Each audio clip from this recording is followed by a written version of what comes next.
All right, this is MMA Bros #1, expert analysis of mixed martial arts. I'm Evan, and here's my brother Kurt, Yes, my name is Kurt. and we are self-proclaimed MMA experts. We are. We know what we're talking about. So And we want to talk today. We want to talk about some judging issues. It's been a hot topic in MMA. A lot of controversial judging calls. The most recent was George St. Pierre and Johnny Hendricks. I think something that everyone can agree about in MMA and the UFC is that the judges suck. Uh, I don't know if it's mostly the judges' fault or if it's the scoring or the way the 10-point must system, but it is really almost unpredictable when a fight is over. A three-round fight especially. When a three-round fight is over, it doesn't matter how much you thrash the other guy, you might lose. Yeah, well, let's talk about GSP, Johnny Hendricks, as an example of judging, since that's the most recent. How did you score that fight? What were your thoughts at the end of it? Well, I thought it was clear that Johnny Hendricks had won. Um, I mean, I'm trying to think of a time when Pierre was really dominant. Um, I mean, there were times when he was when he was hitting him, He landed a head kick in the first round. maybe the head kick, but still, Hendricks came back. Um, But you say that, but that's not how fights are judged right now. Fights aren't judged by who's the most dominant throughout the fight. They're judged by who won each round. what was the round that was the one that people were thinking? Uh, It, the all of the rounds. I think everybody has had George St. Pierre winning rounds 3 and 5. Everyone had Johnny Hendricks winning 2 and 4, and one was the one that there was a little bit of disagreement on. Although I think, Although Hendricks took GSP down, had him against the fence, and was really hitting him hard with those elbows. yeah, I, but then people would say, well, GSP took him down in the beginning of the round. He did land some good punches, landed a head kick, even though it didn't seem to do much. The other thing that can be made is I've heard people say, well, who you just look at their faces. GSP looked beat up and Johnny Hendricks didn't. But that's kind of a facetious argument, because I've seen fights where one guy obviously won, but he looked the worse for wear after the fight. That can change from person to person. Some people mark up a lot easier than others, so you can't really judge a fight by how someone looks. that's true. Case in point, Fedor. I mean, he would step Yeah. away from a lot of fights looking like he had been mauled. He had skin that would break pretty easily, but he'd win those fights decisively. So yeah, aesthetics. You can't be judging a. You can't just say, oh, that guy looks better, so he won. They could factor in the medical suspensions though. Better. Yeah, well, so the main problem I see with the 10-9 system, 10-point must system, is when it comes to MMA, there's no clear route to getting a 10-8 round. In boxing, it's clear. You drop somebody, you win a round, you get a 10-9. You drop somebody in the round, you get a 10-8. Mm-hmm. But 10-8. In MMA, you can drop somebody 2 times in an MMA round, you're still getting a 10-9 round. The same as if you had both danced around, jabbed him one more time in the face, and then you get the same 10-9 round. And no one gives a 10-10. Or And you never see 10-10s, and then unless a guy's almost killed and survives, you never see a 10-8. yeah. So why don't? Okay. My question is, why does no one give a 10-10, and why aren't there clear, at least some sort of idea of what a 10-8 round would look like? So I think if you're going to stick with that system, people call for this half-point system. Well, that's Why do we need a half point? Why do we need 20 points? We already have 10 points. We just need to know how to use the 10 points correctly. Anyone who thinks a half-point system will help something needs to understand a little bit more about math. They have a hard enough time adding up the cards already. You don't need to throw fractions and decimal places in there. Actually, that's a great point. I actually wonder what the average educational level and IQ of the judges. Well, they don't get paid very much, so.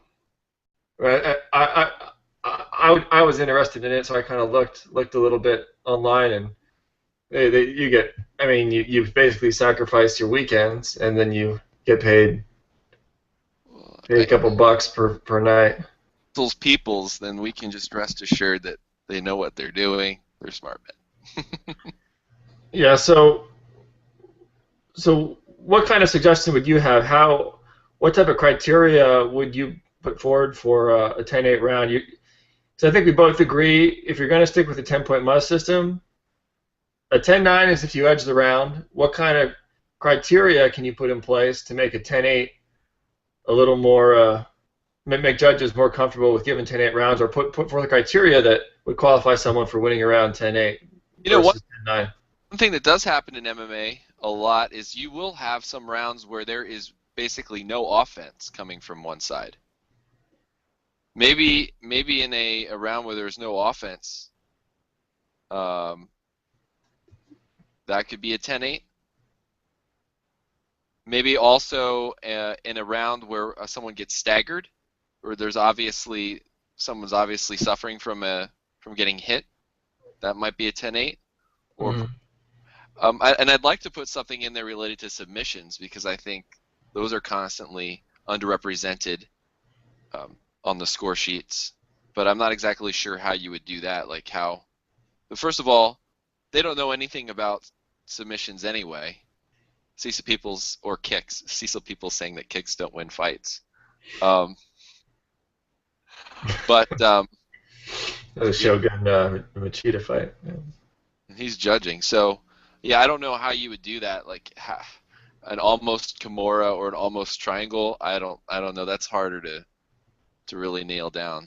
That's where it gets more complicated, because it's easy to say, well, a guy gets knocked down, you give him a 10-8, but in MMA you have all the different aspects, all the different martial arts, so you can't just say if someone gets dropped, they get a 10-8, because that puts the jiu-jitsu guy, the wrestler, at a disadvantage. They have to have something they can do to get a 10-8 as well. So it has to be something general enough that it can apply to everybody, and that's hard in a system that. Right. So for me, that kind of makes the whole system. You almost have to that makes that when you really start talking about how you can fix the 10-point must system, to me, it becomes so subjective that I think for me, I don't really think that's a sustainable way.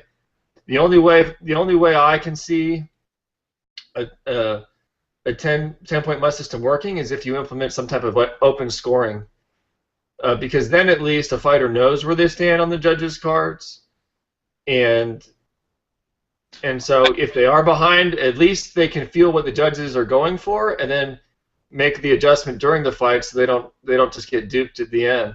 At least it gives them a fighting chance to get up on the judges' scorecards if they can see what the judge is looking at. And that eliminates those retarded third rounds where both people think they're winning and just dance around each other. Right.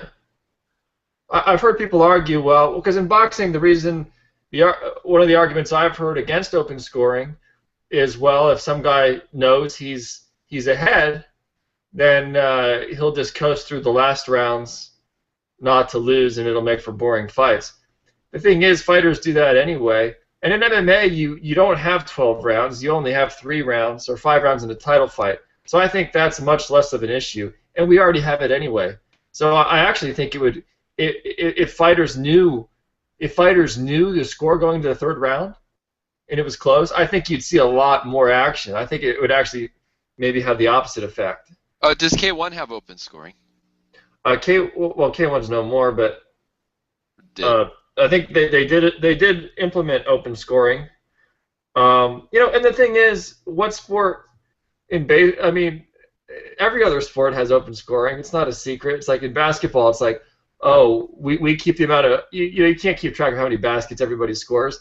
And they don't just keep it a secret. Everyone's just playing as hard as they can, and then at the end they're like, here's the score, 83 to 82. No, you see the scoreboard. You see how many points each team has, and every point plays with their score in mind.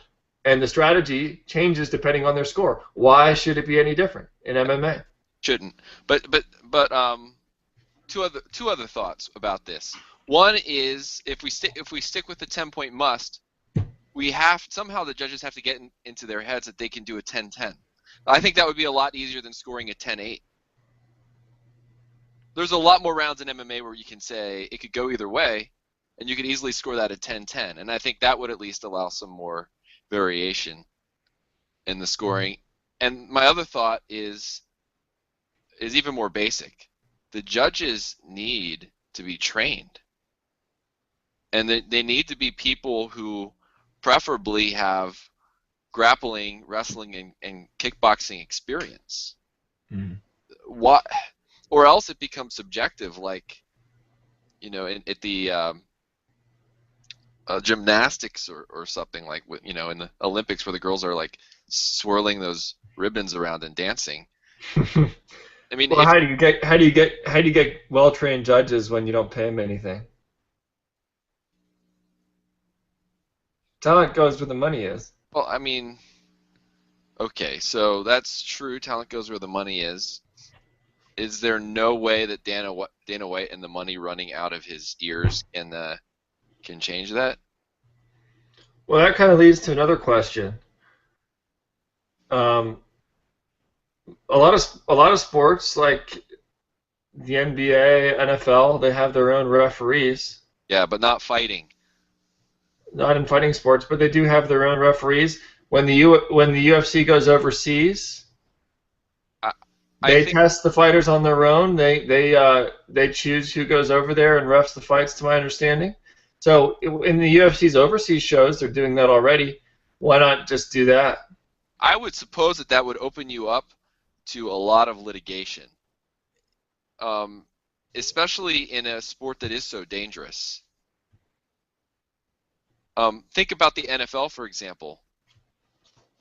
I mean, this might happen with the UFC someday, and actually, I'd like to do a show on this, on brain injury due to strikes. But the NFL is getting sued a lot, and they're really having to change the game.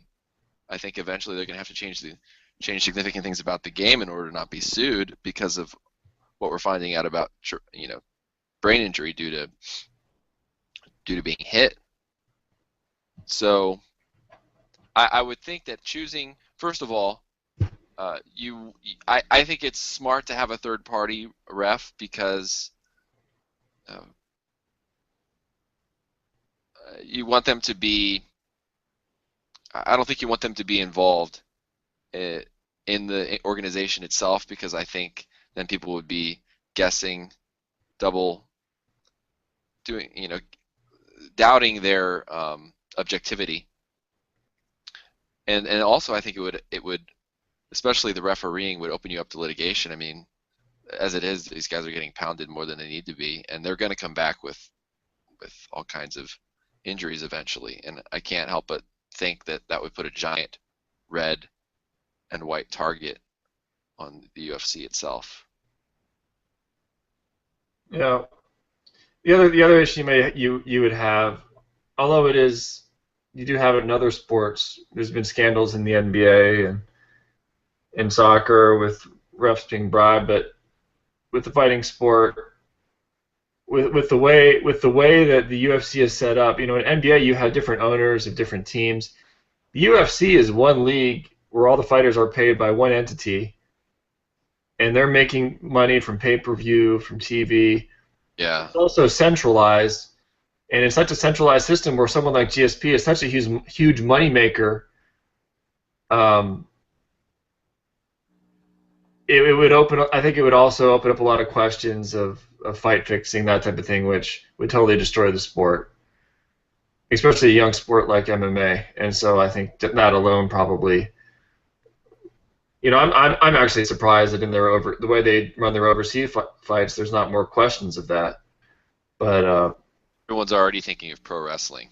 right. So I think with the corruption in boxing, with the similarities people see with the WWE, I think the UFC and MMA in general needs to make sure to draw a clear distinction between themselves and An idea. being confused with that. We live, federalism means that we live in a country that has many different states which govern a lot of their own business, and these judges are picked by the state athletic commission. Isn't that true? Yes. So if I were Dana, I would stop bad mouthing the refs, and what I would do is I would cozy up or bribe or whatever I need to do one of the state commissioners to pay these guys more and change the rules related to who can be a judge. And then I would just prefer him with all of my big name shows. Yeah. And then the other states would have to get a clue and be like, if I want to draw this business into my state, I'm not only going to have to sanction UFC, but I'm going to have to provide good judges and referees. Yeah, I mean, UFC is a big moneymaker. That's their whole argument. That was their argument when they became legalized in different states. I think they can definitely pull their weight around more, pull their leverage more. If a state is doing a good job, have more shows there until the other states ship up. I mean, fix the problem. For Dana White to blame the judges, you know, I think he likes to be able to do that. Well, I just think he likes. Yeah, I don't know. Yeah,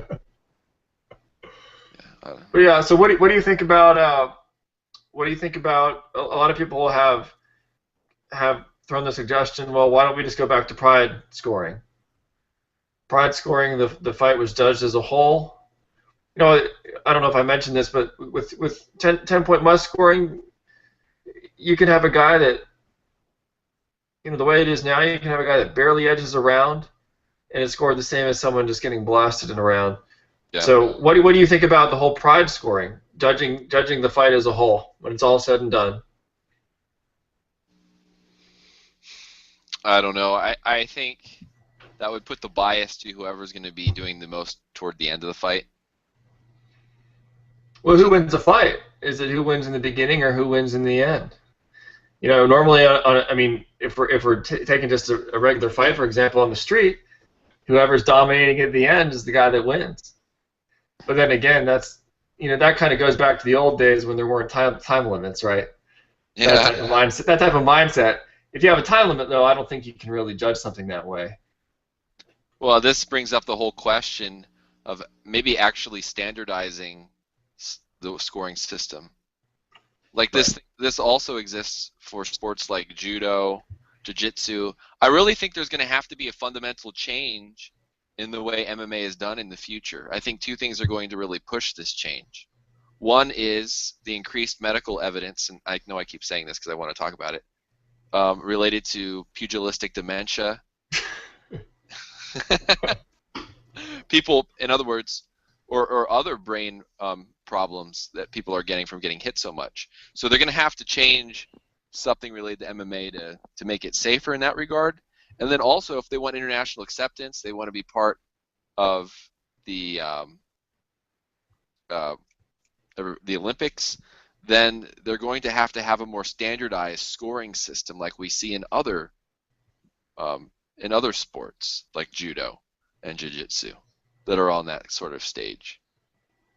And so I think it would be good to sit down and really think about how to score things. What does a head kick score related to a punch, related to a takedown or a certain throw?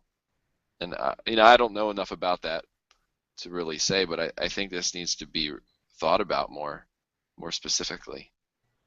Yeah, I mean, what makes that so? I've heard that suggested, but what makes it so complicated, compared to other sports, is just the complexity in MMA. It's everything combined. And it's one thing to score judo, but then you throw all these things together, and it becomes such a mixed pile of scores. You know, what you give 1 point for a takedown, you give half a point for a kick. If it's a harder kick, you get a full point. I mean, You you just also have this jumble. You could just see the judges juggling these bags of numbers, and who knows what they'll come out with. we already see it though. Like it kind of works like fight metrics, right? We But see. no, I disagree with that. In fight metrics, you'll watch a fight, and you'll be like, oh, this guy obviously won. And then the stats on fight metrics, you're like, what? They don't always match up. Sometimes they support who you think won. Other times they don't. Well, is that the fight metrics that's wrong or your perception? And we'd have to do some studies on that.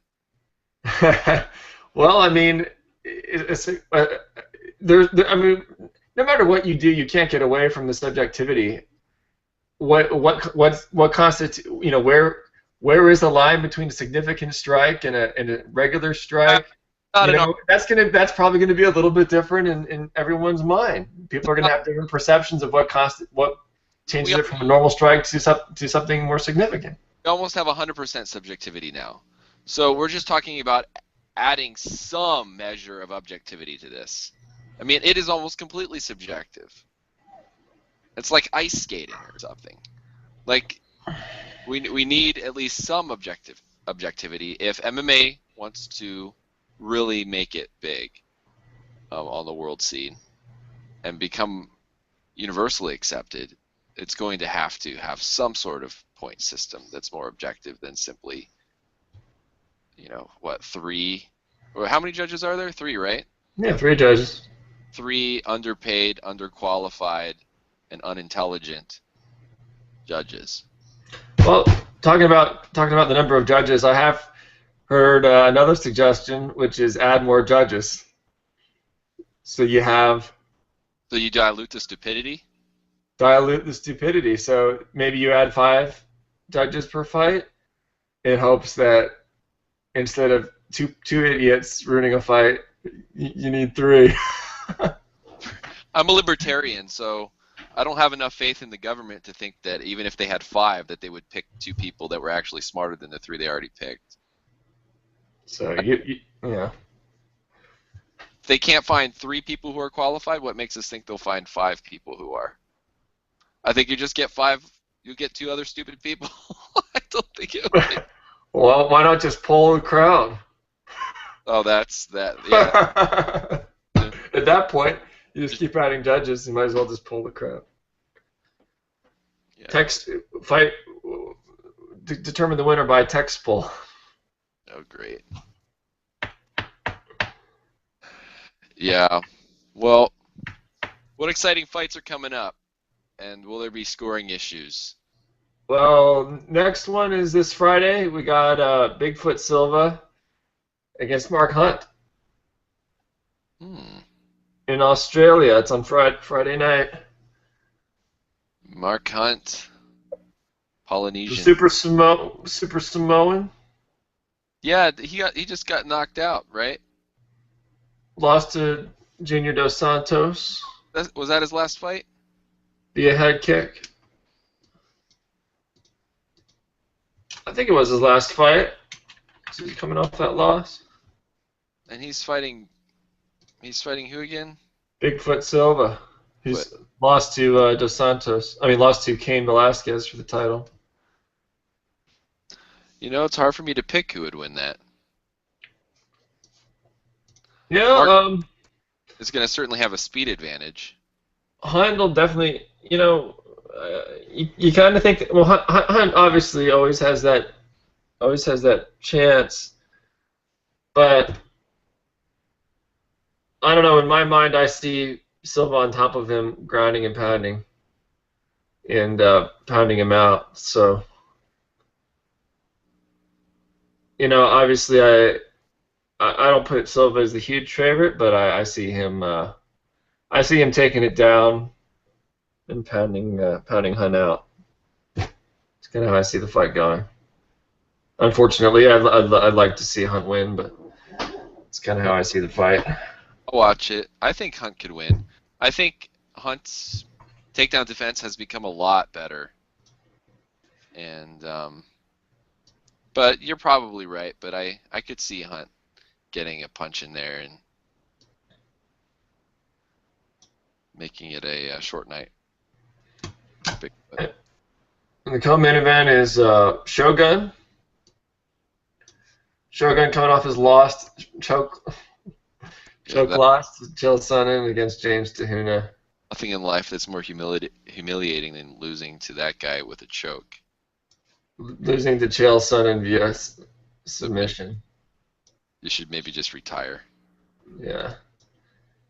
I think Shogun probably should retire. If he loses this fight, he definitely should retire. He's not old, but he's been beat up. Yeah. Anyways, anything else to add? Not on this show. We'll have to figure out. Alrighty, well, hope you all enjoyed it, and we'll see you soon. All right. Hope you all were enlightened by our competence and our knowledge of MMA. Adios. The MMA.